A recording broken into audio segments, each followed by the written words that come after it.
ഉപ്പുതറ സർക്കാർ ആശുപത്രിയിൽ സേവന പ്രവർത്തനം കാഴ്ചവെച്ച് ഉപ്പുതറ സെന്റ് ഫിലോമിന സ്കൂളിലെ NSS വോളണ്ടിയർമാർ. കോർഡിനേറ്റർ സജിൻ സ്കറിയയുടെ നേതൃത്വത്തിലാണ് സേവന പ്രവർത്തനങ്ങൾ നടത്തിയത്.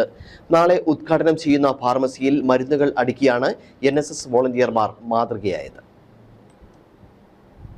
തിങ്കളാഴ്ച ഉപ്പുതറ സർക്കാർ ആശുപത്രിയിൽ നിർമ്മാണം പൂർത്തിയായ ഫാർമസി കെട്ടിടം പ്രവർത്തനം ആരംഭിക്കുകയാണ്. ഇതിനു മുന്നോടിയായി പഴയ ഫാർമസിയിൽ നിന്നും മരുന്നുകളും മറ്റു സാമഗ്രികളും മാറ്റേണ്ടതായിട്ടുണ്ടായിരുന്നു. ഇതിന് വേണ്ടത്ര ജീവനക്കാർ ആശുപത്രിയിൽ ഉണ്ടായിരുന്നില്ല. ഇതിന് പരിഹാരം കാണാൻ medical officer doctor Mini Mohan Upputhara Saint Philomena സ്കൂളിലെ NSS കേഡറ്റുകളുടെ സേവനം തേടി. കുട്ടികൾ അഭ്യർത്ഥന ആത്മാർത്ഥമായി സ്വീകരിക്കുകയും വൃത്തിയായി നിർവഹിക്കുകയും ചെയ്തു.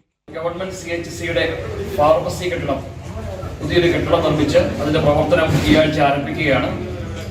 അപ്പോൾ നേരത്തെ ഉണ്ടായിരുന്ന ഫാർമസിയിലുള്ള മരുന്നുകളെല്ലാം പുതിയ ഫാർമസിയിലേക്ക് മാറ്റുന്ന ഒരു ചെറിയ ദൗത്യം Upputhara Saint Philomena higher secondary സ്കൂളിലെ NSS വോളണ്ടിയേഴ്സ് ഈ ഹോസ്പിറ്റൽ അധികൃതരുടെയും ജനപ്രതിനിധികളുടെയും അഭ്യർത്ഥന മാനിച്ച് ഏറ്റെടുത്ത് രാവിലെ മുതൽ ചെയ്തുകൊണ്ടിരിക്കുകയാണ്. NSS വോളണ്ടിയേഴ്സിനെ സംബന്ധിച്ചിടത്തോളം അവര് സാമൂഹ്യ പ്രതിബദ്ധതയുള്ള, സമൂഹത്തെ സ്നേഹിക്കുന്ന, മനസ്സിലാക്കുന്ന, അറിയുന്ന വിദ്യാർത്ഥികളായിട്ട് വളർന്നു വരുവാൻ നൽകുന്ന പരിശീലനത്തിന്റെ ഭാഗം കൂടിയാണ്.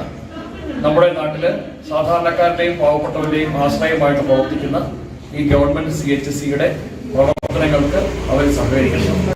രാവിലെ ആശുപത്രിയിലെത്തിയ കുട്ടികൾ ഫാർമസിസ്റ്റിന്റെ നിർദ്ദേശപ്രകാരം മരുന്നുകളും മറ്റു സാമഗ്രികളും മാറ്റി സമയബന്ധിതമായി തന്നെ പണി പൂർത്തിയാക്കുകയും ചെയ്തു. അടഞ്ഞുകിടന്ന വാർഡുകളിൽ സൂക്ഷിച്ചിരുന്ന സാധന സാമഗ്രികളും മാറ്റി വാർഡുകൾ വൃത്തിയാക്കുകയും ചെയ്തു. NSS കോർഡിനേറ്റർ സജിൻ സ്കറിയയുടെ നേതൃത്വത്തിലാണ് കുട്ടികൾ സേവന പ്രവർത്തനം നടത്തിയത്. Idukki vision news, Upputhara.